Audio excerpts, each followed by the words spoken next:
আল্লাহর প্রতি ঈমান আনায় মানুষ বিনয় এবং বিনম্র প্রকাশ করে, সে অহংকারী হতে পারে না। আল্লাহর উপরে যে ঈমান আনে সে অহংকারী হইতে পারে না, কারণ আল্লাহ বলে দিয়েছেন, ইয়া মাশারাল জিন্নি ওয়াল ইনস ইন ইসতাতা'তুম আন তানফুযু মিন আকতারিস সামাওয়াতি ওয়াল আরদ ফানফুযু লা তানফুযুনা ইল্লা বিসুলতান।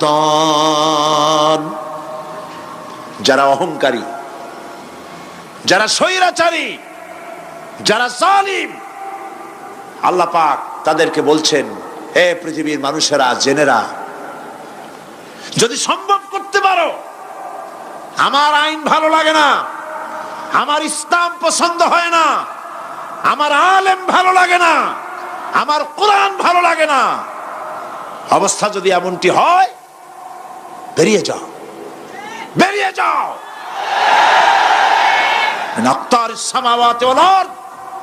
আমার সার্বভৌমত্বের ভেতর থেকে, আকাশের নিচের থেকে, জমিনের উপর থেকে বেরিয়ে যা। ফানফুযু লা তানফুযু ইল্লা বিসুলতান। কোথায় যাব? পালাবার জায়গা নাই, বেরোতে পারবে না। আকাশ আর জমিন দিয়ে প্যাকেট করে রেখেছি, পালাবার জায়গা নাই। কোথায় যাইবা? জুলুমের হাত যত আছে করতে থাকো, আর আল্লাহ রাব্বুল আলামিন দেখতেছেন। সুতরাং ইমানদার ব্যক্তি, তার মধ্যে বিনয় আসে, বিনম্র হয়। সে পয়সা করে আসে বলে অহংকার করে না, কারণ আল্লাহ বলেছেন, ওয়াল্লাহুল গানিয়্যু ওয়া আনতুমুল ফুকারা। আল্লাহ সাফ বলে দিয়েছেন, আল্লাহই হচ্ছেন কারো মুখাপেক্ষী নন, সম্পদশালী। আল্লাহর কোন সম্পদের অভাব নাই। ওয়া আনতুমুল ফুকারা, দুনিয়ায় তোমরা যা বাস করো সব ফকিরের গোষ্ঠী, কিচ্ছু নাই তোমাদের। তোমাদের জাতি খাইয়া শেষ করে ভালো, আর আমার কাছে যা আছে আমি শুধু দিতে থাকি, আর ভান্ড শুধু ভরাই থাকে, মোটেও খালি হয় না। সুবহানাল্লাহ। কাজী মোমেন বান্দা, সে অর্থ এবং বিত্তের অহংকার করে না, বিদ্যার অহংকার করে না। অর্থ বিত্ত কত আছে তোমার, কয় টাকার মালিক? আল্লাহ যদি ইচ্ছে করেন, ব্রেনের ভিতরে যদি টিউমার ঢুকায় দেন, ব্রেনের একটা নার্ভ আর একটা নার্ভের সাথে জড়ায় দেবেন, জায়গা হবে কোথায়? হেমায়তপুর। হেমায়তপুর কোথায়? কাছেই, পাবনা। সুতরাং আল্লাহ পাক ইচ্ছে করলে এটা করে দিতে পারেন, পারেন না? খুব করতে পারেন। হার্টের ভেতরে ক্যান্সার দিয়ে দিতে পারেন। 14 গোষ্ঠী বিক্রি করলো, ডাক্তারের পয়সা হবে না, পারেন না আল্লাহ পাক? পারেন কি না? পারেন। সেই জন্য যত বড় ধনী হোক, পয়সার মালিক হোক, আল্লাহর উপর ঈমান আনলে পরে যে গুণটা হয়, সে অহংকারী হয় না, বিনয়ী হয়। আল্লাহ রাব্বুল আলামিন কোরআনে কারীমের ভিতরে বলে দিয়েছেন, লিল্লাহি মা ফিস সামাওয়াতি ওয়া মা ফিল আরদ। যারা সামান্য একটু রাজত্ব পাইয়া, ছোট্ট ছোট্ট একটা দেশের প্রেসিডেন্ট, প্রধানমন্ত্রী, কি হনুরে, এরকম একটা ভাব। আর্মি হাতে, বিডিআর হাতে, পুলিশ হাতে, যা খুশি তাই করি না। আল্লাহ পাক বলছেন, লিল্লাহি মা ফিস সামাওয়াতি ওয়া মা ফিল আরদ। আকাশ আর জমিনের একচ্ছত্র মালিকানা কার? চিল্লায় বলুন, আল্লাহ পাকের। সুতরাং তুমি মাতবারি করিয়া কদ্দূর পারবা? বেশি দূর যেতে পারবে না। গ্রামে গোয়াল আছে, গরু রাখে যে জায়গায়, ওই জায়গাটার নাম কি? গোয়াল। গভীর রাত্রে গরুর মালিক শুনতে পাচ্ছে গোয়াল ঘরে খুব শব্দ হচ্ছে। রাখালকে ডেকে বলছে, দেখতো কি, কিসের শব্দ? কয় যে, দেখে এসে জবাব দিচ্ছে যে গোয়ালে যে 60টার শিং মোটা, তার গুতার চোটে ওই গোয়ালের মধ্যে যত গরু আছে কেউ টিকতে পারতেছে না, খালি গুতাইতেছে সমানে। মালিক কয় যে, দীর্ঘদিন থেকে দেখতেছি এটার গুতার চোটে সমস্ত গরুগুলি অস্থির হয়ে যাচ্ছে, যা একটা মোটা দড়ি দিয়া, খাট্ট একটা দড়ি দিয়া খুঁটির সাথে জড়ায় বাঁধতে রাখ গলাটারে। মোটা একটা দড়ি দিয়া গলার সাথে খুঁটির সাথে যদি বান্ধা দেয়, এরপরে খালি ফোঁস করতে পারবে, গুতাইতে আর পারবে না। ঠিক অনুরূপ ভাবে কোন জনপদ থেকে, কোন দেশ থেকে যখন দেশের মানুষেরা, যখন দেশের নিরস্ত্র মানুষেরা, গরিব মানুষেরা যখন আল্লাহর দরবারে গভীর রাত্রে ফরিয়াদ তোলে, আল্লাহ জুলুমে অত্যাচারে জর্জরিত হয়ে গেলাম, মার খেতে খেতে শেষ হয়ে গেলাম, অত্যাচারে অত্যাচারিত হচ্ছি, চিৎকার বাড়তে থাকে, আল্লাহ পাক তখন তার নজর দিয়ে দেখেন। আল্লাহ তো দেখতেই থাকেন সব সময়ের জন্য। আল্লাহ পাক কার কারণে এগুলি হচ্ছে, আল্লাহ পাক টের পান। শিং কারো কারো মোটা হয়েছে, আজরাইলকে পাঠায় দেন, যাও খাটো দড়ি দিয়ে বাঁধে থো। খাটো দড়ি কোনটা বুঝছেন? 3 হাত, 3 হাত কবর কোনটা? খাটো দড়ি দিয়ে বাঁধে থো। সুতরাং কত বড় বড় রাজা বাদশাহ ক্ষমতা এলো, মানুষের উপরে জুলুম করলো, আল্লাহ পাক তার ইন্তেকাম নিয়েছেন। সেই আল্লাহ এখন আর নাই, নাউজুবিল্লাহ। সে আল্লাহ আছেন কিনা? পূর্ণ শক্তিতে বহাল কিনা? হুয়াল হাইয়ুল কাইয়্যুম। এমন অবস্থা নয় যে বাংলাদেশে কি হচ্ছে আর আল্লাহ টের পাচ্ছেন না। কি বলেন? আল্লাহ রাব্বুল আলামিন বলেন, লা তাখুযুহু সিনাতুন ওয়ালা নাওম। ঘুম নাই, তন্দ্রা নাই। কার? ঘুমানো না, তন্দ্রাও জান না। তন্দ্রা কারে কয়? জি, ঝিমটি, ঝিমানি, যাই বলেন আপনারা বুঝে নিয়ে। ওই যে বসে বসে এরকম করে, আল্লাহ ওরকমও করেন না। ঘুমো নাই, তন্দ্রাও নাই। হযরত মুসা আলাইহিস সালাম বলছিলেন যে আল্লাহ তুমি নাকি ঘুমাও না। মুসা আলাইহিস সালাম তো খুব আদরের নবী, আল্লাহ পাকের খুব আদরের নবী, দারুণ আদর। আল্লাহ পাক বলছেন, মুসা আমি তোমারে আমার জন্য বানাইছি। সুবহানাল্লাহ। কোরআন শরীফে আছে, আল্লাহ পাক বলছেন, মুসা আমি তোমারে আমার জন্য বানাইছি। তোমাকে যখন তোমার মা দরিয়ায় ভাসায় দিয়েছিল, আমি তোমার বাক্সর দিকে তাকাইছিলাম। সুবহানাল্লাহ। আল্লাহ যদি বলেন আমি তাকাইছিলাম, সুবহানাল্লাহ। তোমারে আমার জন্য বানাইছি। সুতরাং হযরত মুসা আলাইহিস সালাম তিনি বলছেন আল্লাহ পাককে খুব আদরের নবী, তো আল্লাহ তুমি নাকি ঘুমাও না। আল্লাহ কয় তুমি বিশ্বাস করো না। হযরত মুসা আলাইহিস সালাম বললেন, আল্লাহ অবশ্যই বিশ্বাস করি, তবে বুঝি না বিষয়টা কি, বুঝি না কেমনে না ঘুমাই পারে, বুঝি না। আল্লাহ আচ্ছা ঠিক আছে, তুমি যখন বিশ্বাস করছো তখন আর অসুবিধা নেই, বিশ্বাস না করলে মুসিবত ছিল। পয়গম্বর মানুষ, তাকে তো বলতেই হবে বিশ্বাস করি, তবে বুঝি না। আল্লাহ কয় ঠিক আছে, বিশ্বাস যখন করো আমি বুঝাই দেবো। নিয়ে আসো 1 গ্লাস পানি। 1 গ্লাস পানি নিয়ে আসলেন, দাঁড়ায় থাকো। মুসা আলাইহিস সালামকে আল্লাহ বললেন পানি নিয়ে দাঁড়ায় থাকো, আর ঘুমের আল্লাহ করলেন মুসারে ধর। মুসা আলাইহিস সালামের ঘুম এসে গেল। ঘুমের আমেজে হাতটা শিথিল হয়ে গ্লাসটা পড়ে ভেঙে চুরমার হয়ে গেল। হযরত মুসা আলাইহিস সালাম ভয় পেয়ে গেলেন। আল্লাহ পাক শোনায় দিলেন, ভয়ের কোনো কারণ নাই, একটা পরীক্ষার জন্যই দিলাম, তোমার বোঝার জন্যই দিলাম। তুমি যেমন 1 গ্লাস পানি নিয়ে, একটা গ্লাস নিয়ে 1 মুহূর্ত দাঁড়াতে পারলে না, ঘুম আসলো আর হাত থেকে পড়ে গ্লাসটা ভেঙে গেল। মুসারে তুমি বুঝে নাও, তুমি জেনে রাখো, তাম সৃষ্টি জগৎ তোমার আল্লাহ, আল্লাহ রব্বুল আলামিনের হাতের মুঠার মধ্যে রয়েছে। আল্লাহ রব্বুল আলামিন যদি ঘুমায় যান, এই পৃথিবীর আকাশ এবং জমিনের সব ট্রাফিক কন্ট্রোল আল্লাহ পাক নিজেই করেন। যদি তিনি ঘুমায় যান, সব শেষ হয়ে যান। বাংলাদেশে কি হচ্ছে, পৃথিবীর কোথায় কি হচ্ছে তা আল্লাহ দেখছেন না? চিল্লায় বলো, দেখছেন না? সে আল্লাহ রাব্বুল আলামিন তিনি পরিষ্কার করে বলছেন, যারা নাকি মুমিন বান্দা তারা অহংকারী হয় না, ক্ষমতায় থাকুক ক্ষমতায় না থাকুক, কোন কোন অবস্থাতেই অহংকারী হতে পারে না।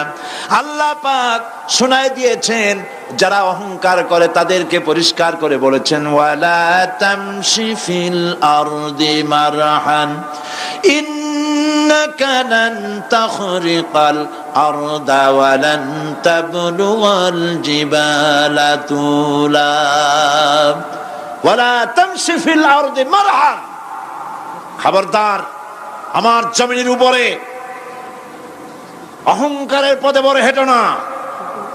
দেখছেন না কত আছে অহংকার করে হাঁটে, জমিনের উপরে জুতা পায়ে দিয়ে মচ মচ করে হাঁটতে থাকে।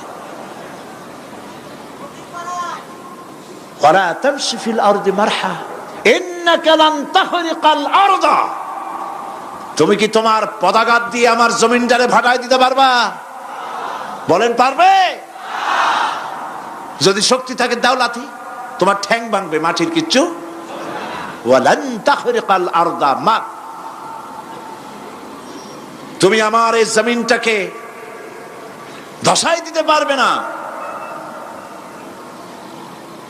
আর ওয়ালান তাবলুগাল জিবালা তুলা, আর পাহাড়ের উচ্চতা লাফ দিয়ে তুমি ছাড়াই যেতে পারবে না।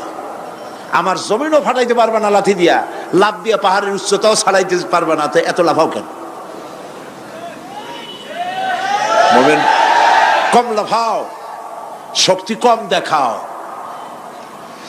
আল্লাহ রাব্বুল আলামিন আবার বলেন, ওয়া ইবাদুর রাহমানিল্লাযীনা ইয়ামশুনা আলাল আরদি হাওনা, আল্লাহর বান্দা যারা, সত্যিকারের বান্দা যারা, তারা দুনিয়ার বুকে বিনয়ের সাথে হাঁটে, মাথা নিচু করে বিনয়ের সাথে হাঁটে। সুবহানাল্লাহ আলহামদুলিল্লাহ। তো এই আল্লাহর প্রতি ঈমানের সব থেকে বড় লাভ হচ্ছে আত্মমর্যাদা সম্পন্ন বানায়। ঈমান তাকে বিনয় এবং বিনম্র বানায়, অহংকারী বানায় না। আর অহংকার করে তুমি যাবা কই? কদ্দুর ক্ষমতা তোমার? আল্লাহ কোরআন শরীফের বহু আয়াত দিয়ে এই কথাগুলি বলেছেন। আর এটা গেল 2। 3 নম্বরে আল্লাহর উপর ঈমান আনার, আমি কি বলতেছি বলেন তো দেখি, ফায়দা। আল্লাহর উপরে ঈমান আনার 3 নম্বরের ফায়দা হলো মুমিন ব্যক্তির মধ্যে বীরত্ব এবং নির্ভীক ভাব তার মধ্যে এসে যায়।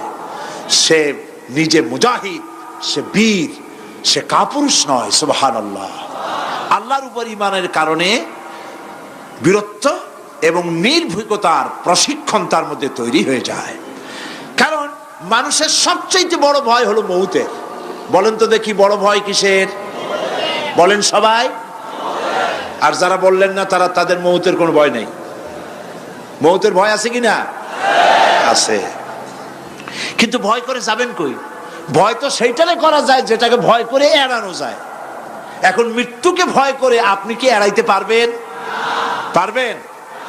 আল্লাহ পাক বলছেন মুমিন নির্ভীক হবে, বীরত্বে পরিপূর্ণ হবে, কাপুরুষ হবে না, মৌতের ভয়তে পালায়ে বেড়াবে না। আল্লাহ পাক বলছেন, কুল ইন্নাল মাউতাল্লাযীনা তাফিরুনা মিনহু ফাইন্নাহু মুলাকীকুম, মরণ থেকে পালাও তুমি, মরণ তোমায় লইবে ঘিরি, যদিও সুদূর আকাশ পানে, লুকাও সেথায় লাগিয়ে সিঁড়ি। এ মহারোগের চিকিৎসক নাই, নাই সে ঔষধ জগতে, খুঁজিয়া কাতর হইলে কি হবে, পারিবে না তারে ফিরাতে। মৃত্যু যখন তোমার এসে যাবে, তোমাকে মৌতের হাত থেকে কেউ রেহাই দিতে পারবে না। মৃত্যু তোমার হবেই। সুতরাং মৌত যখন হবে তখন তাকে ভয় করে তো কোনো লাভ নাই। আর মৃত্যু কোথায় হবে, কখন হবে, আমরা কেউ জানি না। জানেন? ওমা তাদরি নাফসুম বিআইয়ি আরদিন তামুত, কোন মাঠে কোন ময়দানে কখন মৌত হবে কারো জানা নাই। এই গত নভেম্বর মাসের শেষ দিকে আমি লন্ডন সফর করেছিলাম। এক ভাইয়ের কাছে শুনলাম, আমি অবাক হয়ে গেলাম। তিনি পত্রিকায় দেখে আমাকে বলেছেন, এক লোক 8 তলা থেকে 8 তলা বিল্ডিং এর ছাদের উপর পড়ে গেছে। 8 তলা বিল্ডিং এর ছাদের উপর থেকে পড়িয়া তার কিচ্ছু হয় নাই, হাত পাও ভাঙে নাই, মরেও নাই, খালি কিছু চামড়া টামড়া ছিঁড়ে গেছে। তাড়াতাড়ি অ্যাম্বুলেন্স আসছে, অ্যাম্বুলেন্সে তাকে নিয়ে গেছে, হসপিটালে নিয়ে যাবে চামড়াগুলো সেলাই করে দেওয়ার জন্য। অ্যাম্বুলেন্সে উঠাইয়া তাড়াতাড়ি অ্যাম্বুলেন্স আসছে, দরজা যেভাবে লাগাইছে দরজাটা ভালোভাবে লাগে নাই। দেখেন নাই মাইক্রোবাসে বা অ্যাম্বুলেন্সে অনেক সময় দরজা এরকম মারার পরে অনেক সময় লাগে না, যার জন্য ড্রাইভার বলে যে দরজাটা ভালো করে লাগায় নেন, ঠিক না? দরজাটা ভালো করে লাগে নাই। সামনে চলতে গিয়ে এই গাড়িটার ব্রেক কষতে হয়েছে ড্রাইভারের কোনো কারণে। যেই না ব্রেক কষেছে আর অমনি দরজা যেটা লাগছিল না ভালো করে দরজাটা খুলে গেল, আর রুগীটা আটতলা কাছে পড়ছিল, ওইটা ছিল পাশে, সে ছিটকে গিয়ে রাস্তায় পড়লো, আর একটা বাস সামনের থেকে এসে মাটিতে তাকে চ্যাপ্টা করে দিয়ে চলে গেল। শুনিয়া আমার মুখ থেকে বেরিয়ে গেল আল্লাহু আকবার। বলেন আল্লাহু আকবার। কি আল্লাহ পাকের কি প্রচন্ড ক্ষমতা, কি ইচ্ছা তার। মৃত্যুর জন্য সময়ও লাগবে, জায়গাও লাগবে, দুটো জিনিস এক হতে হবে। আল্লাহর যাকে যে মৃত্যু দিবেন, মৃত্যুর জন্য সময় এবং জায়গা দুটোর কম্বিনেশন হতে হবে। আটতলা থেকে পড়বে ঠিক, কিন্তু মরবে না। আজরাইল অপেক্ষা করতেছে রাস্তায়, বাস আসবে যখন। আটতলা থেকে পড়লো, অবিশ্বাস্য ভাবে লোকটা বেঁচে গেল, আর হসপিটালে তার যাওয়া হলো না। গাড়ির দরজা খুললো, রাস্তা দিয়ে পড়লো, আজরাইল দ্রুত তার কাম সেরে চলে গেল। সুতরাং মুমিন ব্যক্তি আল্লাহর উপর ঈমান আনার কারণে দুর্জয় মনোবল সৃষ্টি হয়। কাপুরুষ জীবনে কয়েকবার মরে। সাইকেলের টায়ার বাস্ট হয়েছে শুনে বেহুশ হয়, তারপরে ট্রাকের টায়ার বাস্ট হয়েছে শুনলে কানের তলা ফেটে যায়, বোম বাস্ট হয়েছে আওয়াজ শুনে হার্ট ফেল করে, পাতিশিয়ালের ডাক শুনলে কোনো হুশই থাকে না। এই হচ্ছে কাপুরুষদের কাজ। আর ইমানদার ব্যক্তি এগুলি পরোয়া করে না। তার জানা আছে যে আমার নির্ধারিত সময়ের এক মুহূর্ত আগে আমার মৌত হবে না। তো মৌত যখন আমার জন্য অবধারিত, দুনিয়ায় আসছি যখন, মৌত যখন হবেই, সেই মৌত বিড়ালের মতো হোক তা কি চান? পাতিশিয়ালের মতো হোক তা কি চান? আমি তো বলি যে বিড়ালের মতো 500 বছর বেঁচে থাকার কোনো লাভ নাই, সিংহের মতো 5 মিনিট বাঁচুন। মির্জাফরের মতো 50 বছর বেঁচে থাকায় লাভ নাই, খালিদ বিন ওলীদের মতো, সিরাজউদ্দৌলার মতো বেঁচে থাকুন।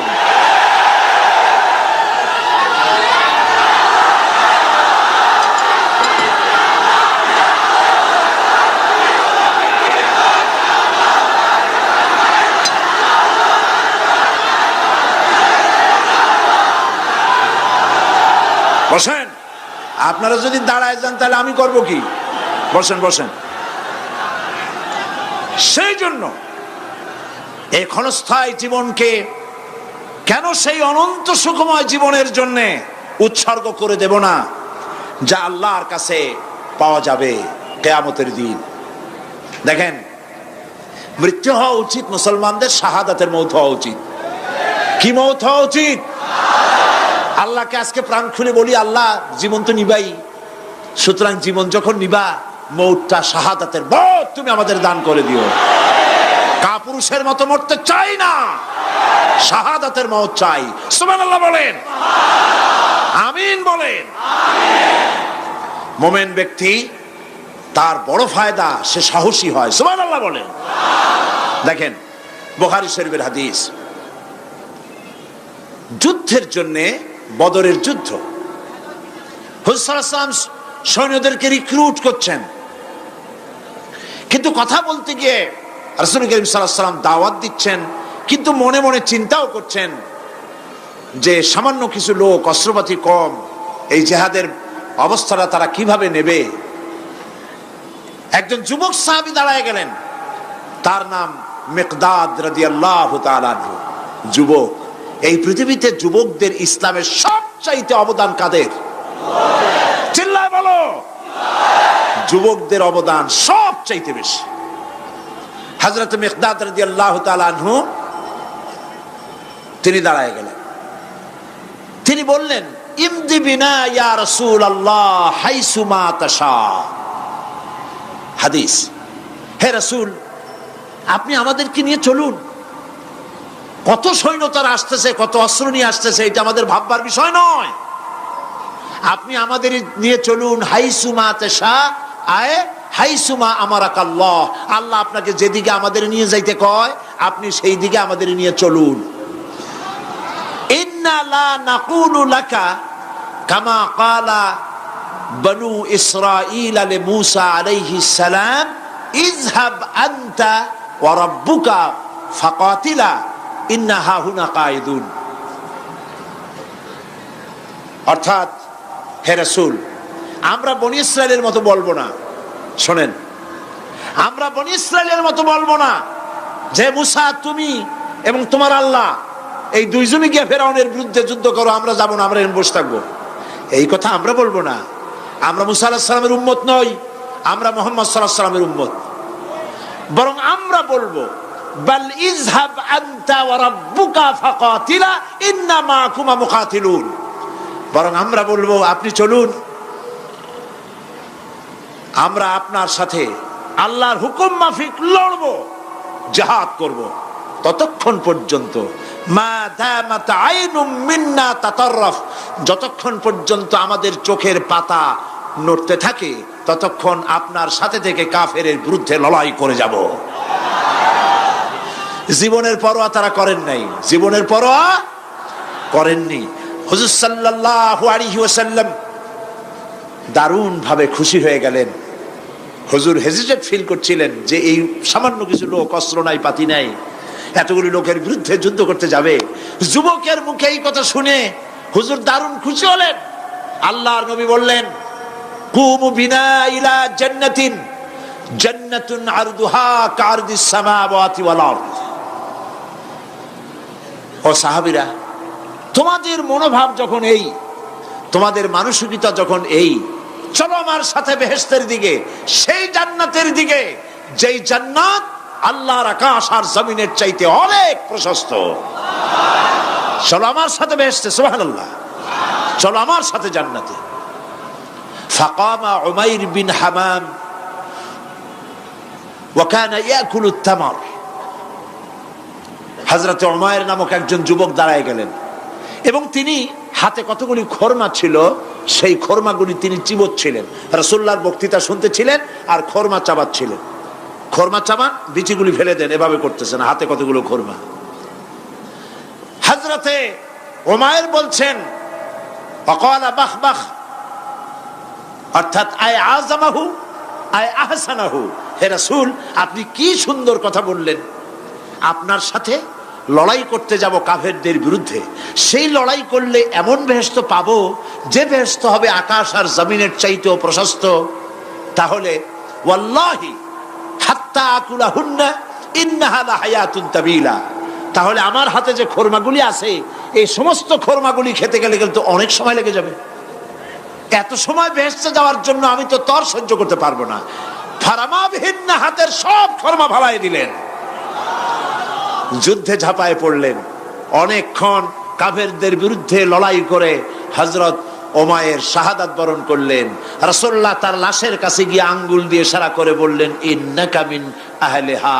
উমাইর, তুমি যেই বেহেশতে যাওয়ার জন্য খরমাগুলি খাওয়ার সময় পাচ্ছিলে না, তাড়াতাড়ি করে খরমাগুলি হাত দিয়ে ফেলে দিয়েছিলে, আমি আল্লাহর রাসূল, আমি সাক্ষী দিচ্ছি অবশ্যই আল্লাহর সেই জান্নাত তোমার জন্য অবধারিত।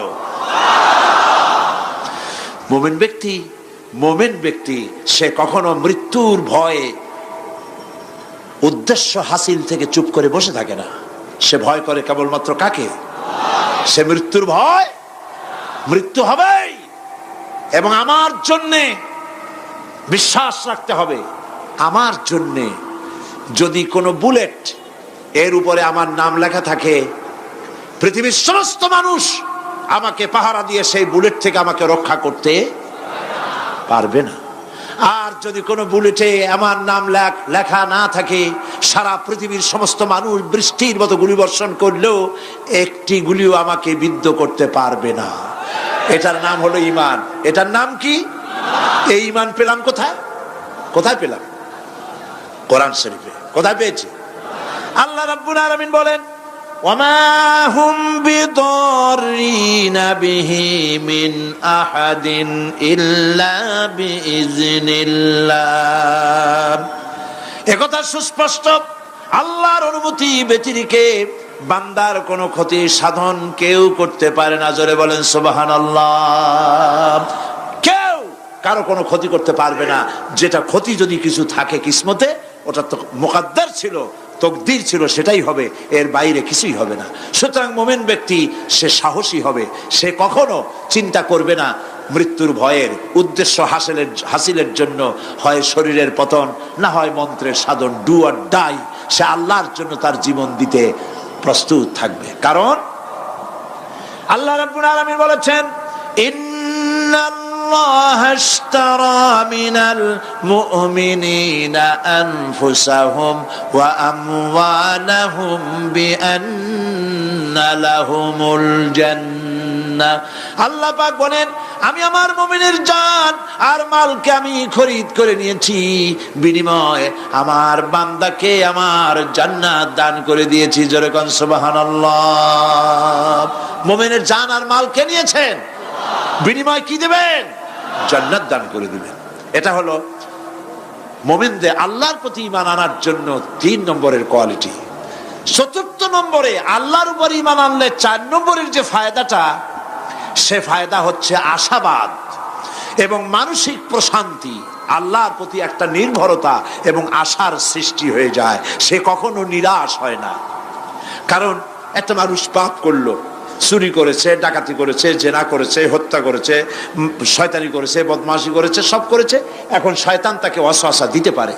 সেই জন্য আল্লাহ রাব্বুল আলামিন বলেছেন, লা তাকনাতু মির রাহমাতিল্লাহ, বান্দারে আমার রহমত থেকে নিরাশ হয়ে যেও না। আল্লাহর রহমত, বান্দা তোমার গুনাহ কতটুকু?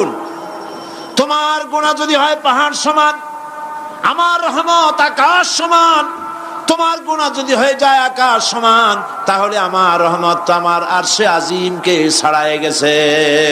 সুবহানাল্লাহ, সুবহানাল্লাহ বলুন। সুতরাং মুমিন বান্দার এই আশা থাকে। গুনাহ মানুষে করেই, গুনাহ করা স্বাভাবিক। আল্লাহ পাক বলেছেন, যে ব্যক্তি গুনাহ করে আর এরপরে আমার কাছে মাফ চায়, আমি তাকে ক্ষমা করে দেই, মাফ করে দিই। সুবহানাল্লাহ। সুতরাং ইমানদার লোকদের আশা হয়, দুরারোগ্য ব্যাধি তাকে ধরেছে, সে হতাশ হবে না। মরে যাওয়ার জন্য প্রতীক্ষায় সে সময় গুনবে না, বরং তার মনের মধ্যে আশার সঞ্চার হবে, আমার রোগ আল্লাহ ভালো করে দিতে পারেন না? আমাদের জাতির পিতা কি নাম কি? হযরত ইব্রাহিম আলাইহিস সালাম। কোরআন শরীফের ভিতরে তার কথা আল্লাহ পাক কোট করে দিয়েছেন। আমাদের জাতির পিতা হযরত ইব্রাহিম আলাইহিস সালাম বলেছেন, আল্লাযী খালাকানি ফাহুয়া ইয়াহদিন। আল্লাহ তিনি আমাকে সৃষ্টি করেছেন, তিনি আমাকে রাস্তা দেখান। ওয়াল্লাযী হুয়া ইউতঈমুনি ওয়া ইয়াসকিন। আর আমি যখন ক্ষুধার্ত হই তিনি আমাকে খাওয়ান, যখন তৃষ্ণার্ত হই তিনি আমাকে পান করান। ওয়াইদা মারিতু ফাহুয়া ইয়াশফিন। আর যখন আমি অসুস্থ হই, রোগাক্রান্ত হই, আল্লাহ রাব্বুল আলামিন তখন আমাকে রোগ মুক্ত করে দেন। সুবহানাল্লাহ। আমার অসুখ হলে কে রোগ মুক্ত করেন? সুতরাং দীর্ঘস্থায়ী কোনো রোগ হয়েছে, মুমিন হতাশ হবে না। মুমিন হতাশ হবে না। হতাশ হয় কেবলমাত্র কাফের। হতাশ হয় কে? মুমিন কখনো হতাশ হয় না। হতাশ হওয়া ইমানের পরিপন্থী কাজ। আল্লাহ পাক বলেছেন, লা তাকনাতু মির রাহমাতিল্লাহ, আমার রহমত থেকে মায়ুস হয়ো না। দেখেন হযরত আইয়ুব আলাইহিস সালামের কত বড় রোগ হয়েছে, শরীর পোকায় ধরেছে, জর্জরিত হয়েছে, দুর্গন্ধ হয়েছে, গ্রামের লোকেরা তাকে বের করে দিয়েছে, স্ত্রী পুত্র পরিজন সব চলে গিয়েছে। এমনকি জিহ্বায় যখন পোকা ধরল, হযরত আইয়ুব আলাইহিস সালাম আল্লাহ রাব্বুল আলামিনের দরবারে ফরিয়াদ করলেন, আন্নী মাসানিয়াদ-দুররু ওয়া আনতা আরহামুর রাহিমিন।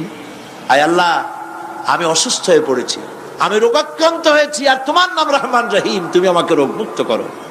হযরত আইয়ুব আলাইহিস সালাম আল্লাহর দরবারে ফরিয়াদ করলেন, রব্বুল আলামিন সারা শরীরে পোকায় জর্জরিত হয়ে গেছে, এখন আমার জিহ্বায় পোকা ধরেছে, মাবুদ গো আমি তোমার কাছে ফরিয়াদ করি আমার জিহ্বায় পোকা দিও না, কারণ জিহ্বাটাও যদি নষ্ট হয়ে যায় তাহলে তোমার মতো আল্লাহর জিকির আমি কি দিয়া করব।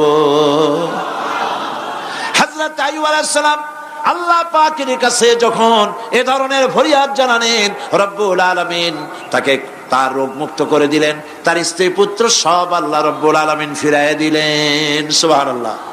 সুতরাং মুমিন ব্যক্তি, কোরআন শরীফে সব আছে, কোরআনের মতো শ্রেষ্ঠ ওয়াজের কিতাব পৃথিবীতে আর শুধু বোঝার দরকার। বিপদে যত বড় বিপদ আসুক, কোন বিপদে মুমিন ধৈর্য হারাবে না। হযরত ইয়াকুব আলাইহিস সালামের ছেলে ইউসুফ আলাইহিস সালামকে যখন তিনি হারায় ফেললেন, তিনি অধৈর্য হয়ে গেছিলেন নাকি? অধৈর্য হন নাই। কারণ আমি আমার বক্তৃতার সূচনায় বলেছি, আমরা কল্যাণ বুঝি না, অকল্যাণও বুঝি না। কোন বিপদ আসলে পরে আমরা হয়রান হয়ে যাই, কিন্তু বিপদের মধ্যে কল্যাণ আছে আমরা তা বুঝতে পারি না। কথা বুঝে আসছে? হযরত ইউসুফ আলাইহিস সালামকে কুয়ার ভিতরে ফেলে দেওয়া হলো।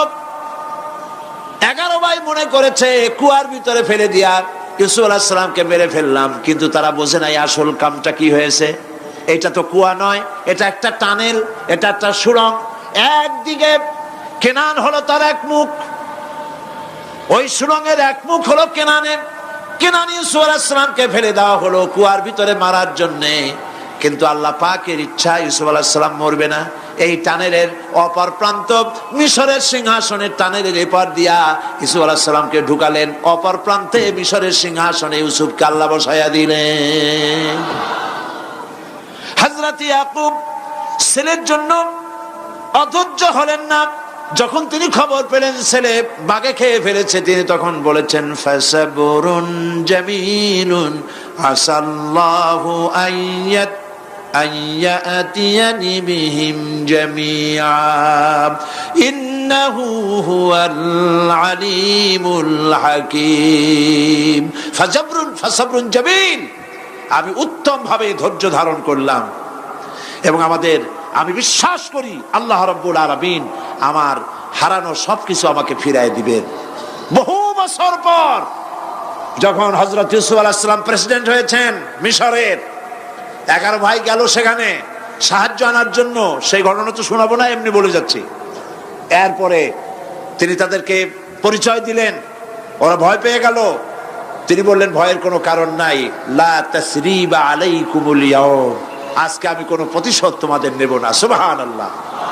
এর নাম পয়গম্বর, এর নাম কি? আল্লাহর নবী। আমি আজকে কোনো প্রতিশোধ তোমাদের নেব না, তোমরা যাও। পিতার অবস্থা তিনি জানলেন, কাঁদতে কাঁদতে পিতার চোখ দুটো নষ্ট হয়ে গেছে ইয়াকুব আলাইহিস সালাম। হযরত ইউসুফ আলাইহিস সালাম বললেন, যাও। নিজের জামাটা খুললেন, গায়ের জামা খুলে বললেন, ভাইরা আমার এই জামা নিয়ে যাও, আর আমার আব্বার চোখের উপরে এই জামাটা রেখে দিও। ছেলেরা যখন হযরত ইউসুফ আলাইহিস সালামের জামা নিয়ে মিশর থেকে রওনা করেছে, গল্প নয়, উপন্যাস নয়, আল্লাহ পাক এই কোরআন শরীফে সূরা ইউসুফে বলেছেন, জামা নিয়ে মিশর থেকে রওনা করেছেন। কোথায় মিশর আর কোথায় কেনান? কেনানে বসে হযরত ইয়াকুব আলাইহিস সালাম বলছেন, তোমরা যদি আমাকে মতিভ্রম পাগল যদি মনে না করো, তাহলে একটা কথা বলি, আমার নাকে এখন আমি ইউসুফের গন্ধ পেতেছি। তোমরা যদি আমাকে মতিভ্রম না করো, তাহলে আমি বলি আমি কিন্তু ইউসুফের গন্ধ পেতেছি। সুবহানাল্লাহ। হযরত ইউসুফ আলাইহিস সালামের জামা এনে ভাইরা যখন হযরত ইউসুফের চোখের উপরে রেখে দিলেন, হযরত ইয়াকুবের দুটো চোখ সাথে সাথে আল্লাহ ভালো করে দিলেন। ফাসাবরুন জামিল, ধৈর্য ধরো। ইমানদার ব্যক্তি আশার উপরে তার জীবন বাঁচে, কারণ যত বড় বিপদ আসুক না কেন, আশ্রয় পাওয়ার একটা জায়গা আছে, তার নাম হলো আল্লাহ। নাম কি? বলেন আল্লাহ। সবাই বলেন আল্লাহ, আল্লাহ, আল্লাহ, আল্লাহ। হযরত ইউনূস আলাইহিস সালাম মাছটাকে গিলে ফেলে দিল। মাছটাকে গিলে মাটির অতল তলদেশে চলে গেছে। এত বড় বিপদ পৃথিবীর কোন মানুষের হতে পারে নাকি বলেন? কি বলেন? মাছের পেটের ভিতরে জানালা নাই, দরজা নাই, বেরোবার কোনো পথ নাই। মাছ গেছে পানির অতল তলদেশ। আল্লাহ পাক কোরআন শরীফের ভিতরে মানুষকে শোনান। আল্লাহ ওয়াজ করছেন, সুবহানাল্লাহ বলেন। আল্লাহ পৃথিবীর মানুষকে ওয়াজ করছেন, দুনিয়ার মানুষকে শোনান। আমার ইউনূস তো ধৈর্য হারা হয় নাই। ওয়াযান্নুন ইয যাহাবা মুগাদিবান ফাযান্না আন লান নাকদিরা আলাইহি فنادى في الظلمات أن لا إله إلا أنت سبحانك إني كنت من الظالمين فنادى في الظلمات জমায় কাসির ত্রিবিধ অন্ধকারের ভেতর থেকে হযরত ইউনূস আলাইহিস সালাম চিৎকার মারলেন। মাছের পেটের অন্ধকার, পানির অন্ধকার, রাতের অন্ধকার, ত্রিবিধ অন্ধকারের ভেতর দিয়ে মাছের পেটের মধ্য দিয়ে ইউনূস আলাইহিস সালাম চিৎকার মারলেন। অধৈর্য হন নাই, হার্ট ফেল করেন নাই। তিনি বলছেন, পড়েন আমার সাথে, লা ইলাহা ইল্লা আনতা সুবহানাকা ইন্নী কুনতু মিনাজ জালিমিন। তুমি ছাড়া কোনো ইলাহ নাই, কোন উপাস্য নাই, মাবুদ নাই। তোমার পবিত্রতা ঘোষণা করছি, আমি জালিমদের অন্তর্ভুক্ত হয়ে গেছি। ইউনূস আলাইহিস সালাম যখন কাঁদতেছিলেন, আল্লাহ রাব্বুল আলামিন সেই কান্না শুনেছিলেন কিনা বলেন? শুনছিলেন কিনা? শুনতে পেয়েছিলেন কিনা? পানির ভিতরে কেউ শোনে নাই, মাছের পেটের ভিতরে ইউনূস আলাইহিস সালাম কিভাবে চিৎকার করছেন, মাছের পেটের ভিতরের আওয়াজ পানির ভিতরে কেউ শোনে নাই, জমিনের কেউ শোনে নাই, অন্তরিক্ষে কেউ শোনে নাই, সাত আকাশের ভিতরে কেউ শোনে নাই, কিন্তু আরশে আজিমের মালিক আল্লাহ রব্বুল আলামিন শুনতে পেয়েছেন। সঙ্গে সঙ্গে রব্বুল আলামিন জবাব দিলেন, ফাস্তাজাবনা লাহু ওয়া নাজ্জাইনাহু মিনাল গাম্মি ওয়া কাযালিকা নুনজিল মুমিনিন। পড়েন, ফাস্তাজাবনা লাহু ওয়া নাজ্জাইনাহু মিনাল গাম্মি ওয়া কাযালিকা নুনজিল মুমিনিন। আমি ইউনূসের ডাকের জবাব দিলাম। কে বলতেছেন? বড় করে বলেন, কে বলছেন? আল্লাহ, সুবহানাল্লাহ। আপনারা কি ভয় পাইছেন? ভয় পেয়েছো মুসলমান? আল্লাহ রাব্বুল আলামিন বলেন, আমি আমার ইউনূসের ডাকের জবাব দিলাম। শুধু জবাব দেই নাই, আমি ইউনূসকে তার মাছের পেটের ভিতর থেকে বাঁচায় দিলাম। মাছের পেটের মধ্যে বেদনা শুরু হয়ে গেল। এমন বেদনা হয়েছে মাছ এখন বমি না করে পারে না। কথা বুঝতে পেরেছেন? মাছ এখন বমি না করে পারে না। পানির উপরে মাছ ভেসে উঠল। আল্লাহ কোরআন শরীফের ভিতরে বলছেন, মাছ সাতরায়া কিনারায় চলে গেল, ইউনূস আলাইহিস সালামকে বমি করে ফেলে দিল। ইউনূস আলাইহিস সালাম বেঁচে গেলেন। আল্লাহ পাক বলেন, শুধু ইউনূসকে বাঁচাইলাম না, বরং আমি সকলের জন্য আশার বাণী শোনাই। শোনো মুমিনেরা, ওয়া কাযালিকা নুনজিল মুমিনিন। মুমিন বান্দা যারা, যত বড় বিপদ আসুক আমারে ডাকো, আমি বিপদ দিয়ে বাঁচাই দেব। সুবহানাল্লাহ। বিপদ থেকে আমি বাঁচাই দেব। আল্লাহ পাক বলেছেন, ফাইন্না মাআল উসরি ইউসরান, ইন্না মাআল উসরি ইউসরা। জেনে রাখো, দুঃখ এবং কষ্টের পরে রয়েছে সুযোগ সুবিধা, আর অসচ্ছলতার সাথে রয়েছে উদার সচ্ছলতা। যত বড় বিপদ আসছে, এই বিপদের পরেই আল্লাহ পাক তার গোলামদের উপরে রহমত নাজিল করবেন ইনশাআল্লাহ। সুতরাং ইমানদার লোকেরা, তাদেরকে আল্লাহ পাক বলছেন, কোনো ভয় নাই, কোনো চিন্তা নাই, যত বড় বিপদে পড়ো আমারে ডাকো, আমি ডাকের সাড়া দিয়ে দেব। সবাই আল্লাহরে ডাকেন, সুবহানাল্লাহ ওয়ালহামদুলিল্লাহ লা ইলাহা ইল্লাল্লাহ।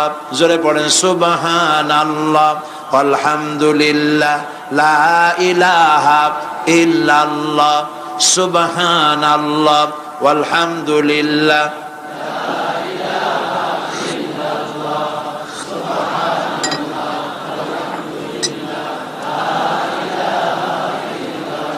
লা ইলাহা ইল্লাল্লাহু মুহাম্মাদুর রাসূলুল্লাহ। আল্লাহর উপর ঈমান আনলে যত ফায়দা হয় এত ফায়দা দুনিয়ায় কোথাও নাই। সুবহানাল্লাহ। আল্লাহর উপর ঈমান আনার ৫ম নম্বরের ফায়দা কয়টা বলছি? 5টা বলছি। আপনাদের অসুবিধা হচ্ছে নাকি? তাড়াতাড়ি শেষ করতেছে। 6টা বলবো, 6টা বলবো। এ হলো ৫ম নম্বর। তারপর আমরা দোয়া করব। দোয়ার দরকার আছে কিনা এই সময়? ৫ম নম্বরে আল্লাহর উপরে ঈমান আনলে পরে আরেকটি বড় ফায়দা, সেটা হলো কঠিন এবং কঠোর বিপদে আল্লাহ পাক তার মধ্যে অবিচলতার এবং ধৈর্য ধরার তৌফিক দিয়ে দেন। সুবহানাল্লাহ। যত বড় বিপদ আসুক, সেই বিপদে মুসিবতে আল্লাহ পাক মুমিনদেরকে আল্লাহর উপরে নির্ভরতা শিখায় দেন। সুবহানাল্লাহ। কারণ মুমিনদের জানা আছে যে ইমানদারদের বিপদ নতুন কিছু নয়, একেবারে আদম আলাইহিস সালাম থেকে শুরু হয়ে আসছে। ঠিক কিনা? আদম আলাইহিস সালামের বিপদ হয় নাই? আদম আলাইহিস সালামের বিপদ কি? শয়তান। তার বিপদ কি? শয়তান ছিল বিপদ। প্রত্যেক নবীর সময়ই মানুষের নবীদের কষ্ট দিছে, দেয় নাই? বিশ্বকবি ইকবাল বলেছেন, সতীজা কা রহা হ্যায় अज़ल से ताइमरोज, सतीजा का रहा है अज़ल से ताइमरोज, चरागे मुस्तफा भी से शरारे बुलहबीस। আবহমান কাল থেকে শুরু করে মুহাম্মদ সাল্লাল্লাহু আলাইহি সাল্লামের চারাগকে, নূরকে, ঈমানকে, ইসলামকে নিভায়ে দেওয়ার জন্য আবু জাহেলের গোষ্ঠীরা চিরকাল চেষ্টা করেছে। সব চেষ্টা কর্পূরের মতো উড়ে গেছে। মুহাম্মদ সাল্লাল্লাহু আলাইহি সাল্লামের চারাগ টিম টিম করে জ্বলতে রয়েছে। আল্লাহ পাক বলছেন, ইউরিদুনা লিইউতফিউ নূরাল্লাহি বিআফওয়াহিহিম ওয়াল্লাহু মুতিম্মু নূরিহি ওয়ালাউ কারিহাল কাফিরুন। ওরা চায় মুখের ফু দিয়া, কারা? কাফেরেরা। ইসলাম সহ্য করতে পারে না যারা, ওরা চায় মুখের ফু দিয়া আমার আলোটাকে নির্বাপিত করে দেবে। আল্লাহ পাক বলেন, ওয়াল্লাহু মুতিম্মু নূরি, আমি আমার নূরকে পূর্ণতা দান করব, তাতে কাফির বেঈমানদের মনের ভিতরে যত জ্বালা হোক, যন্ত্রণা হোক, ওদের কলজা যত পুড়ুক, ইসলাম তার বিজয় পতাকা নিয়ে উঠবে, কেউ ঠেকাতে পারবে না। আল্লাহ রাব্বুল আলামিন, আল্লাহ পাক বলছেন, ওয়াকাযালিকা জাআলনা লিকুল্লি নাবিয়্যিন আদুওয়াম মিনাল মুজরিমিন। আর এমনি করে আমি সকল নবীর শত্রু বানিয়েছি সব পাপিষ্ঠ অপরাধ প্রবণ লোকদের। শুনছেন কথা? শোনেন নাই? আল্লাহ পাক বলছেন, দুনিয়ার সব নবীদের তাদের জন্য আমি শত্রু বানাইছি। কাদেরকে? যারা সব থেকে বেশি পাপিষ্ঠ, অপরাধ প্রবণ। এরা হচ্ছে নবীর দুশমন। এরা সব নবীদের সাথে দুশমনি করেছে। আজও দেশের আলেমদের সাথে দুশমনি করে সবচাইতে বড় পাপিষ্ঠরা। এটা কোরআন। এটা কি? কোরআন। জোরে বলেন, এটা কি? আল্লাহ রাব্বুল আলামিন বলছেন, ওয়াকাযালিকা জাআলনা লিকুল্লি নাবিয়্যিন আদুওয়াম মিনাল মুজরিমিন। সব পাপীরা, পাপিষ্ঠরা আমার দ্বীনের দাওয়াত যারা দেয় তাদেরকে জীবনের দুশমন মনে করে। কেন? শোনেন, আমি কার ওয়াজ শোনাচ্ছি? কার ওয়াজ শোনাচ্ছি? আমার আল্লাহর ওয়াজ। অপরাধটা কি? নবীদের বিরুদ্ধে, নবীর ওয়ারিস ওয়ারাসাতুল আম্বিয়া কারা, তো তাদের বিরুদ্ধে তাদের অপরাধটা কি? তাদের অপরাধ সম্পর্কে আল্লাহ নিজে বলেন, وَمَا نَقَمُوا مِنْهُمْ إِلَّا أَنْ يُؤْمِنُوا بِاللَّهِ الْعَزِيزِ الْحَمِيدِ। এদের বিরুদ্ধে অ্যাকশন নেওয়ার আর কোনো অপরাধ ওদের নাই। ওদের একমাত্র অপরাধ, ওরা আল্লাহর জমিনে আল্লাহর আইন প্রতিষ্ঠা করতে চায়। এটাই হচ্ছে একমাত্র। এই অপরাধে নবীদের শাস্তি হয়েছে, নবীরা মার খেয়েছেন, সাহাবায়ে কেরাম মার খেয়েছেন। আমরা তো সাহাবায়ে কেরামের জুতার ধুলার সমানও নই, সুতরাং এগুলি আমাদের পাওনা। এই রক্তের বিনিময়, জীবনের বিনিময় আল্লাহ পাক তার দ্বীনকে প্রতিষ্ঠা করবেন ইনশাআল্লাহ। হযরতে খাব্বাব, বুখারী শুনুন, বুখারীর হাদিস। আমি কোনো কথা বানিয়ে বলি না, আমি লেখাপড়া করি, পড়াশোনা করি, চোখে দেখি, তারপরে কথা বলার চেষ্টা করি। বাজে গপ্প কিস্সা কাহিনী বলার অভ্যাস আমার কোনো কালে ছিল না, নাই। রাসূল করিম সাল্লাল্লাহু আলাইহি ওয়াসাল্লামের মতো মানুষ, ওনার মতো মানুষ, আহারে, তার চাইতে শ্রেষ্ঠ মানুষ কি পৃথিবীতে আছে? তিনি মার খাইছেন না খান নাই? আহা, কিভাবে তাকে মারলো! গলায় চাদর দিয়ে পেঁচাইয়া আছাড় মেরে ফেলে দিয়ে তারপরে তাকে প্রহার করা হয়েছে। আবু জাহেল মেরেছে, বেহুশ হয়ে গেছেন হুজুর। হযরত হামজা তখনও কাফের ছিলেন। শিকার থেকে ফিরে এসে মুহাম্মদ সাল্লাল্লাহু আলাইহি ওয়াসাল্লামের অবস্থা দেখে পায়ের রক্ত মাথায় উঠে গেছে। আপন ভাইয়ের ছেলে, আর এমন ছেলে। চলে গেলেন আবু জাহেলের বাড়ি, বললেন, আবু জাহেল, তুই নাকি মুহাম্মদ সাল্লাল্লাহু আলাইহি ওয়াসাল্লাম মারছিস, কেন মারলি?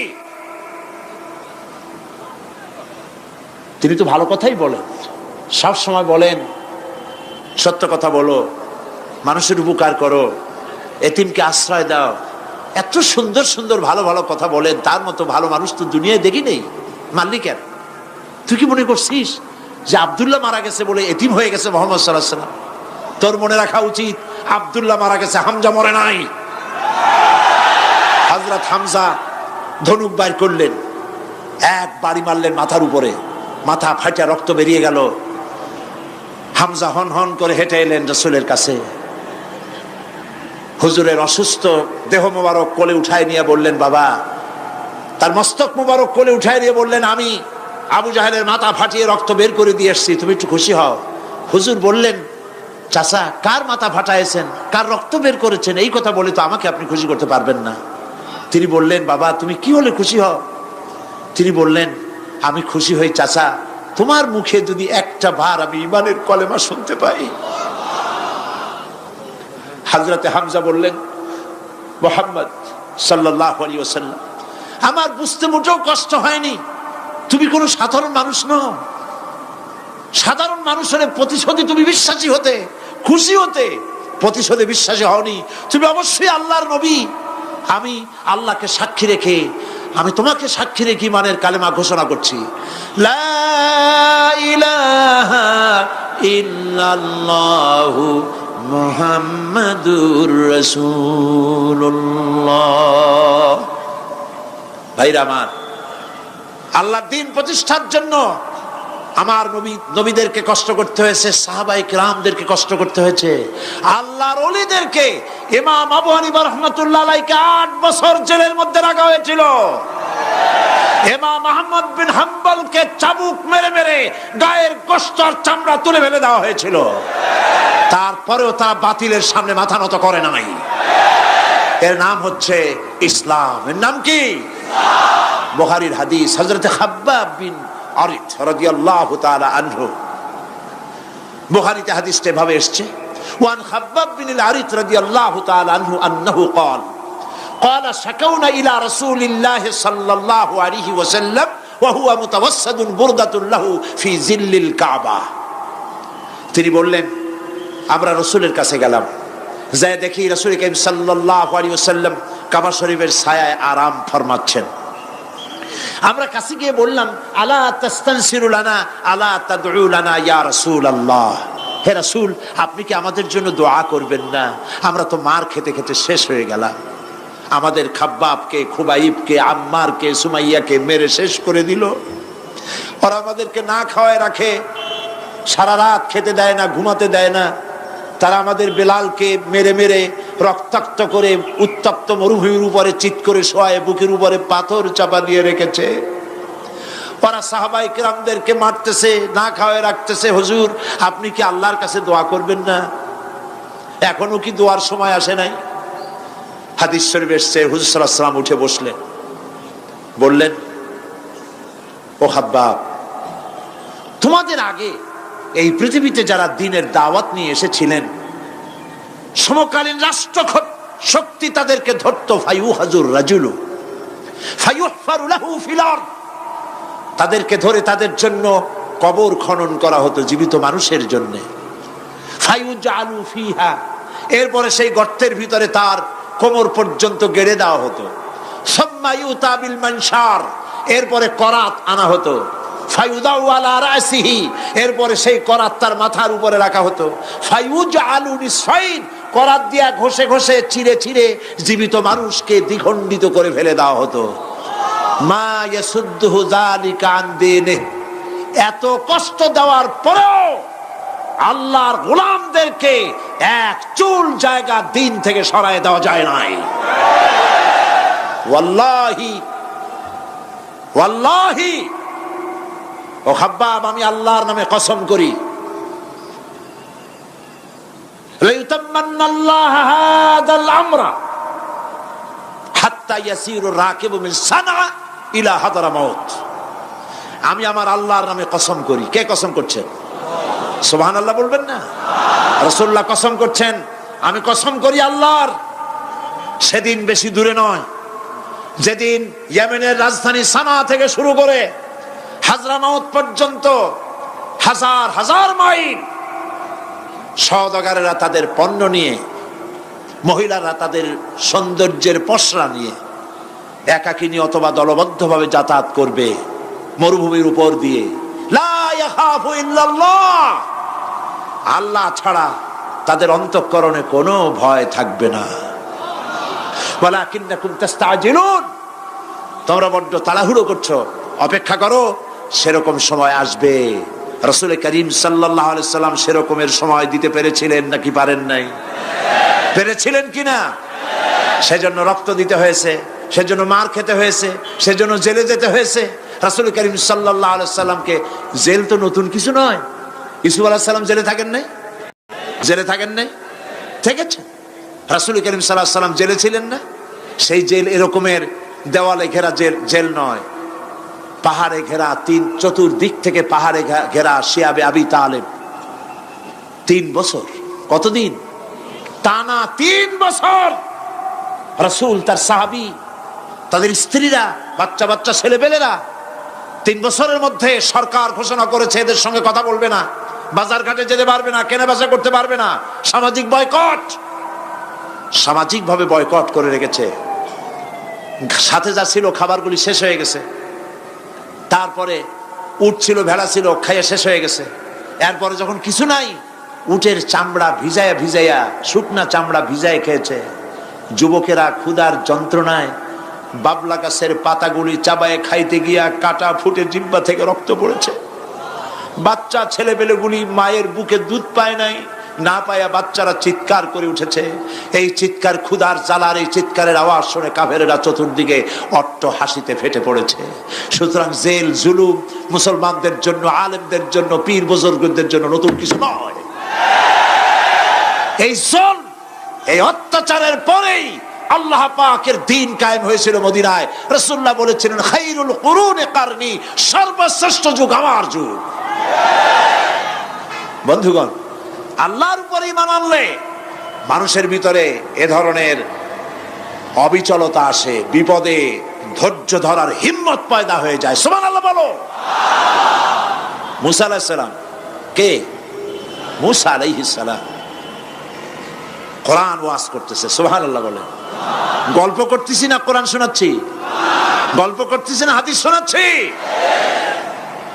আল্লাহ রাব্বুল আলামিন বলেন, ফিরআউন মূসা আলাইহিস সালামকে চতুর্দিক থেকে, তিন দিক থেকে ঘেরাও করেছে। একদিকে দরিয়া, তিন দিকে ফিরআউনের সৈন্যরা। কোরআন শরীফে ঘটনা এভাবে তুলতেছে, ফালাম্মা তারাআল জামআন ক্বালা আসহাবু মূসা ইন্না লামুদরাকুন। মূসা আলাইহিস সালামের সাথীরা বলছেন, হে মূসা, আমরা তো পাকড়াও হয়ে গেছি, পালাবার কোনো পথ নাই, মরছি। মূসা আলাইহিস সালাম ভয় পাইছিলেন নাকি? ঈমান কারে বলে? হযরতে মূসা আলাইহিস সালাম বললেন, কাল্লা ইন্না মা'য়া রাব্বী সায়াহদিন। নিশ্চয় নয়, অবশ্যই নয়, রব্বী সায়াহদিন, আমার প্রভু অবশ্যই, সিন দিয়ে বোঝানো হচ্ছে অবশ্যই আমার রব আমার জন্য রাস্তা করে দেবেন। এর নাম ঈমান। সুবহানাল্লাহ বলেন। এর নাম ঈমান। চতুর্দিক থেকে বিপদ ঘনীভূত, বেরোবার কোনো রাস্তা নাই। ওর মধ্য দিয়ে ওমাইয়াত্তাকিল্লাহা ইয়াজআল লাহু মাখরাজা, কোন রাস্তা নাই, চতুর্দিকে অন্ধকার। এরপরে যদি বান্দা আমার উপরে ভয় করে, আমাকে ভালোবাসে, আমাকে ভয় করে, সবর ইখতিয়ার করে, অন্ধকারের ভেতর থেকে নিশ্ছিদ্র অন্ধকারের ভেতর দিয়ে আলোর রশ্মি বের করে মুমিনদের যাওয়ার জন্য রাস্তা করে দেব। মূসা আলাইহিস সালাম বললেন, ভয় পাইও না, আল্লাহ আমাদের পথ তৈরি করে দিবেন। আল্লাহ রাব্বুল আলামিন হযরত মূসা আলাইহিস সালামকে বললেন, হাতের লাঠি দিয়া দরিয়ার উপরে আঘাত করো। মূসা আলাইহিস সালাম আঘাত করলেন। রাস্তা দরকার ছিল একটার। মূসা আলাইহিস সালামের এক আঘাতে রব্বুল আলামিন দরিয়ার ভিতরে মূসা আলাইহিস সালাম এবং তার সাথী সঙ্গীদের পারাপারের জন্য 12টা রাস্তা পয়দা করে দিলেন। গল্প না কোরআন? রাস্তা তৈরি হয়ে গেল 12টা, সব পার হয়ে গেল। ফিরআউন তার দলবল নিয়ে আসছে। আল্লাহ রাব্বুল আলামিন বলেন, ওয়া আনজাইনা মূসা ওয়া মান মাআহু আজমাইন সুম্মা আগরাকনাল আখারিন। মূসা আলাইহিস সালামকে পার করলাম, পিছনে যারা আসতেছিল, কারা আসতেছিল? ফিরআউন। ফিরআউন আসছে তার দলবল নিয়ে। আসে রাস্তা দেখিয়া মনে করছে ওর বাজানের তৈরি করে রাস্তা, দলবল নিয়ে নামছে। দরিয়ার মাঝখানে এলো, আল্লাহ পাক অর্ডার করলেন খুন, ব্যাস রাস্তা বন্ধ হয়ে গেল। রাস্তা কি হয়ে গেল? শুরু হয়ে গেল চুবনি। পানির ভিতরে চুবনি খাচ্ছে, নিচে যায়, উপরে ওঠে। পানি খাইতে খাইতে পেট পটকা মাছের মতো এরকম মোটা হয়ে গেছে। ডুবে ডুবে সব মরছে। এখন ফিরআউন একা, কেউ নাই। ফিরআউন একা। ফিরআউন পানির ভিতরে চুবনি খেতে খেতে তুফানের ভিতর থেকে নাক একটু জাগায় আর বলে, আমানতু আন্নাহু লা ইলাহা ইল্লাল্লাযী আমানাত বিহি বানু ইসরাঈল। ও আল্লাহ, তুমি ছাড়া কোনো ইলাহ নাই, আমি ঈমান আনলাম ওই আল্লাহর উপরে। বনি ইসরাঈল ঈমান আনছে যার উপরে। কাজী বনি ইসরাঈলদের পার করে দিয়েছো, আমারও পার করো আল্লাহ, তুমি রক্ষা করো। আমি তো মুসলমান। ওয়া আনা মিনাল মুসলিমিন, আমি তো মুসলমান, কলেমা পড়লাম, তারপরও চুবাও কেন? আল্লাহ রাব্বুল আলামিন বলেন, আল আন, এখন وقد عصيت قبل وكنت من المفسدين। এখন ঈমান আনতেছ, আর এর পূর্বে আমার দিন যারা জমিনে প্রতিষ্ঠিত করতে চেয়েছে তাদেরকে জেল দিয়েছো, জুলুম করেছো, অত্যাচার করেছো। আজ তোমাকে ছাড়বো না। তোমাকে শুধু মারবই না, আলিয়াউমা নুনাজ্জিকা বিবাদানিক, আলিয়াউমা নুনাজ্জিকা বিবাদানিক, আমি তোরে শুধু মারবই না, কে বলতেছেন? জোরে বলেন, কে বলতেছেন? আমি তোরে শুধু মারবই না, আল ইয়াউমা নুনাজ্জিকা বিবাদানিক, আমি তোর শরীরটারে বাঁচায় দেব।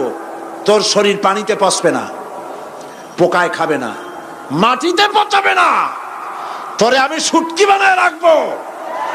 কিয়ামত পর্যন্ত দুনিয়ায় যত ফেরাউন আর ফেরাউনের বাচ্চারা আসে, তোরে দেখে যেন তারা ইতিহাস স্মরণ করে।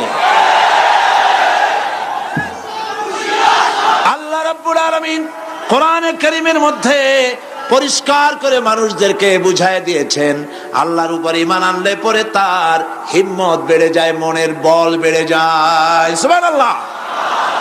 হযরত রাসূল করিম সাল্লাল্লাহু আলাইহি ওয়াসাল্লাম কাফের বেঈমানেরা চতুর্দিক থেকে বাড়ি ঘেরাও করে রেখেছে, পালাবার কোনো পথ নাই।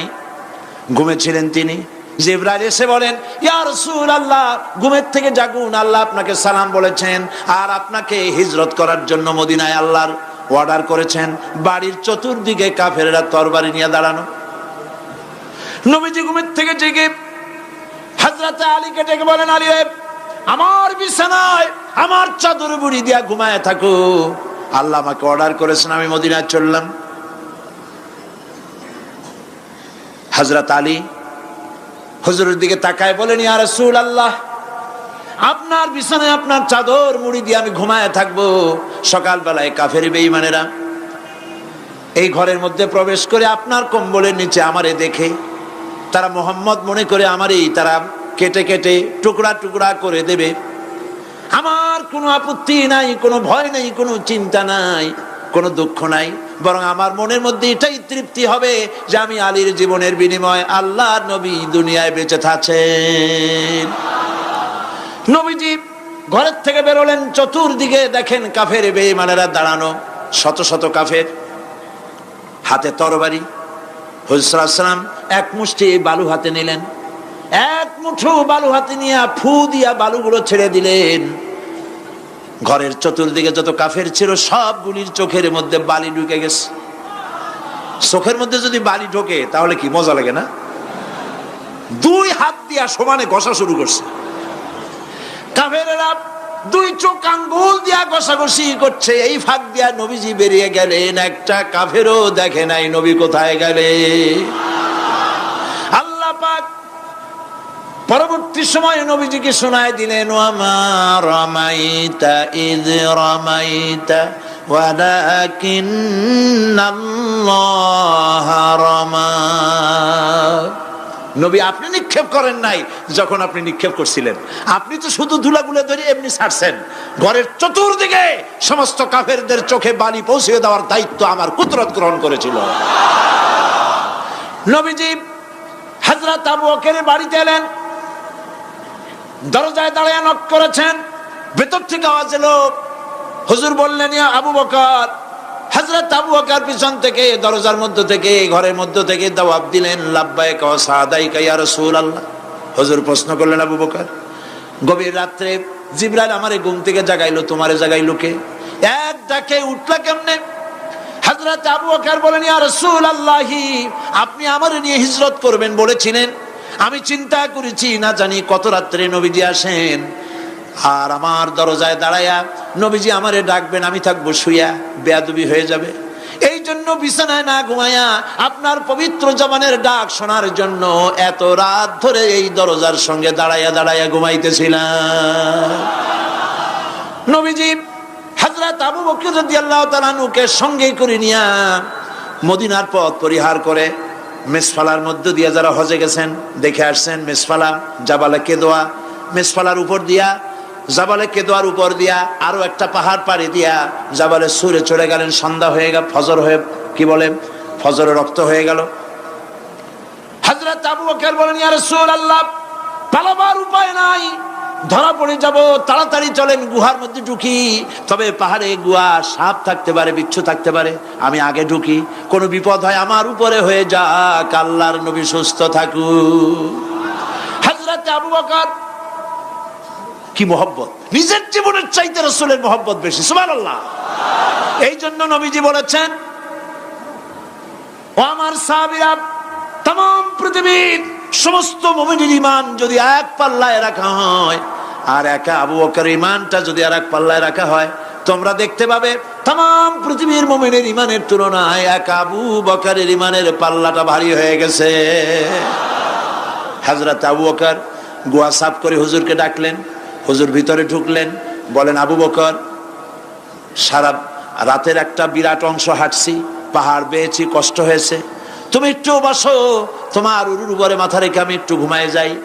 হুজুর ঘুমায় গেলেন। হযরত আবু বকর লক্ষ্য করলেন গুহার গায়ে অনেকগুলি ছিদ্র, এই ছিদ্র দিয়ে বড় বড় সাপ বেরোতে পারে, বিচ্ছু বেরোতে পারে, পাহাড়ে কি বেরোয় ভয় পেলেন তিনি জামা ছিঁড়ে ছিঁড়ে, চাদর ছিঁড়ে ছিঁড়ে গর্তগুলি বন্ধ করতে লাগলেন। কয়েকটা গর্ত বন্ধ করা গেল না, কাপড় শেষ। এবার তিনি নিজের পা দিয়া গর্ত বন্ধ করে বসে আছেন। বিষধর এক সাপ বহু চেষ্টা করেছে বেরোবার, কোন পথ না পেয়ে ছিদ্র পথে বেরিয়ে এসে হযরত আবু বকরের পায়ের উপরে দংশন করেছে। হযরত আবু বকর বিষের যন্ত্রণায় চোখ দিয়ে পানি পড়ছে। চোখের পানি দেখে রাসূলুল্লাহ ঘুম ভেঙে গেল। ঘুম ভেঙে হুজুর দেখেন হযরত আবু বকরের চোখে পানি। হযরত রাসূল জিজ্ঞেস করেন, আবু বকর কাঁদো কেন? বাড়ির কথা মনে পড়লো নাকি? বউ বাচ্চার কথা মনে পড়লো নাকি? কাঁদো কেন? হযরত আবু বকর বলেন, ইয়া রাসূলুল্লাহ, যেই দিন কালেমা পড়ে ঈমান এনেছি, সেদিন থেকে আমার জীবন, আমার স্ত্রী পুত্র পরিজনের চাইতে, আমার জীবনের চাইতে আপনাকে বেশি ভালোবাসি। হুজুর বলেন, কাঁদো কেন? হযরত আবু বকর সাপের দংশনের কথা বললেন, যন্ত্রণায় কাঁদতেছি। হুজুর মুখ থেকে একটুখানি থুতু মোবারক বার করে দংশিত জায়গায় লাগাই দিলেন, যন্ত্রণা বন্ধ হয়ে গেল। হযরত রাসূল বলেন, আবু বকর, যখনই দংশন করেছিল আমার উঠাও নাই কেন? তোমারটা তো কষ্ট করা লাগতো না? হযরত আবু বকর বলেন, ইয়া রাসূলুল্লাহ, সাপের বিষের দংশনের যন্ত্রণায় কষ্ট করেছি, আমার কলিজাটা যদি জ্বলে পুড়ে জর্জরিত হয়ে যেত, রাসূলুল্লাহ আরাম ফরমাচ্ছিলেন, আমি সেই আরামে বিঘ্ন ঘটাতে পারতাম না। ইত্তাবসারে কাফির বেঈমানেরা খুঁজতে খুঁজতে, বুখারী শরীফের হাদিসে এসেছে, ওই গুহার কাছে এসে গেছে। এখন কেউ বলে একজন বলে এরই মধ্যে আছে, আর একজন বলে নাই। একজন বলে যদি থাকতো তাহলে উপরে মাকড়াসার জাল কেমনে, কবুতরের ডিম পাড়িয়া সেখানে বসে আছে কেমনে? একজন বলে আছে, আর একজন বলে নাই। হযরত আবু বকর বলেন, হুজুর ভয় পেয়ে গেছি, আমরা তো ধরা পড়ে যাব। হযরত আবু বকর রীতিমতো ভয়তে কেঁদে ফেলে দিলেন। আল্লাহর নবী হযরত আবু বকরকে এই বিরাট বিপদের মধ্যে, এমন গুহা, বসলে পরে মাথা দেখা যায়, শুয়ে হাঁটু উঁচু করলে হাঁটু দেখা যায়, স্বল্প পরিসর, অগভীর ছোট্ট গুহা, আমরা ধরা পড়ে গেছি, উপায় নাই। আল্লাহর নবী হযরত আবু বকরকে কি বলি সান্ত্বনা দিয়েছিলেন, কোরআন শরীফে আল্লাহ পাক তা উঠায় দিয়েছেন। ইযহুমা ফিল গার ইয ইয়াকুলু লিসাহিবিহি লা তাহজান ইন্নাল্লাহা মা'ানা। ও আমার সাথী, ভয় পেও না, আমরা মাইনরিটি নই, আমরাই মেজরিটি, কারণ আল্লাহ রাব্বুল আলামিন আমাদের সাথে আছেন। রব্বানা তাকাব্বাল মিন্না ইন্নাকা আনতাস সামিউল আলিম ওয়া তুব আলাইনা ইন্নাকা আনতাত তাওয়াবুর রহিম। সুবহান রাব্বিকা রাব্বিল ইজ্জাতি আম্মা ইয়াসিফুন ওয়া সালামুন আলাল মুরসালিন ওয়ালহামদুলিল্লাহি রাব্বিল আলামিন। ওয়াজআল আখিরা কালিমাতিনা ইনদাল মাউত লা ইলাহা ইল্লাল্লাহু মুহাম্মাদুর রাসূলুল্লাহ। আসসালামু আলাইকুম ওয়া রাহমাতুল্লাহ।